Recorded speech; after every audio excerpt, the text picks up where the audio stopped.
Hey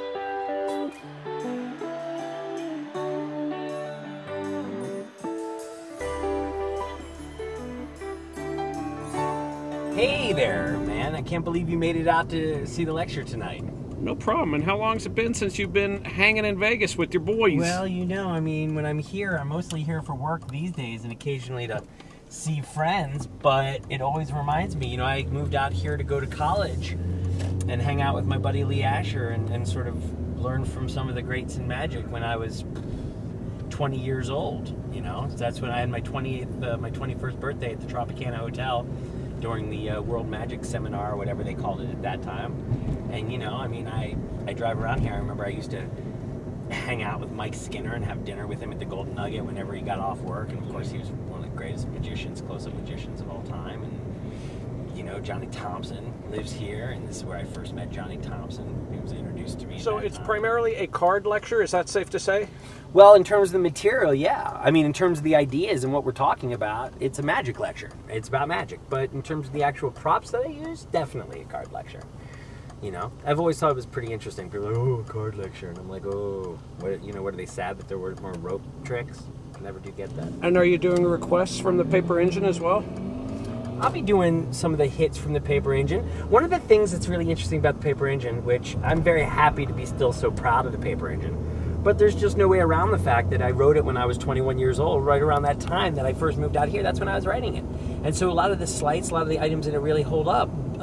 But the stuff that I really flow with and still use to this day, and use even more to this day, has really developed and has grown. You know, and I think that's one thing that I never realized when I was a kid and I was looking at magic, is that I used to think when, you know, a Larry Jennings book or something came out, that was the trick. I never realized that was a version, a snapshot in time of the piece of magic in question, and that the person who wrote that book, if they were an artist, would probably continue to be working on that. It's just literally, it's like one version, you know, of an idea.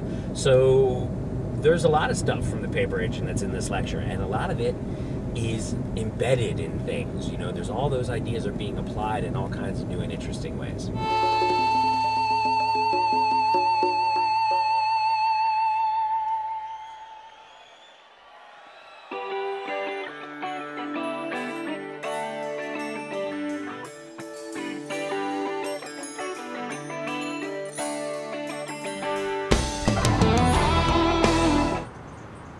Watch carefully. Card's going to turn face up. Nice. So if you keep watching, the entire deck turns.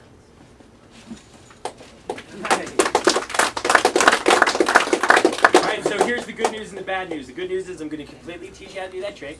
The other good news is it's actually much, much easier than it looks. You're going to be able to learn how to do it in about 5 minutes. Bad news is I'm going to do it in the second half of the lecture, so now you must stay. I know, it's very sneaky. I'm interested in first making sure you get some easy, powerful card magic that you can get real reactions with, so that no matter how long you've been doing this or how interested you are, you can go home tonight, at whatever hour you get home, 3, 4 a.m., you can wake up your wife and say, baby, wake up, I got some magic to show you. Pick a card. And you'll have something you can work with immediately.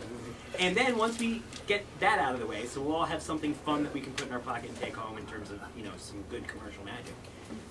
Then that's when I'm going to start working on the other thing that I like to talk about, which is some of the stuff. I've like literally retired from magic lectures over the last couple of years, and I have been teaching. I got about 50 students that I work with online on Skype doing regular lessons every week, every 2 weeks, every month online.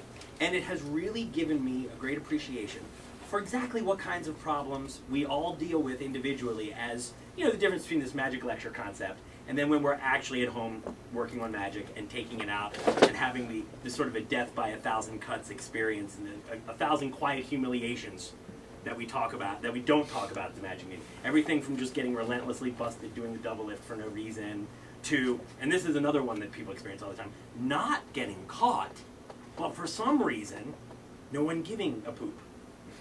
Right? You ever do that? Well, I didn't get caught, I didn't flash, I didn't look, everything got to the end. Why is it no one's acting like they saw any magic?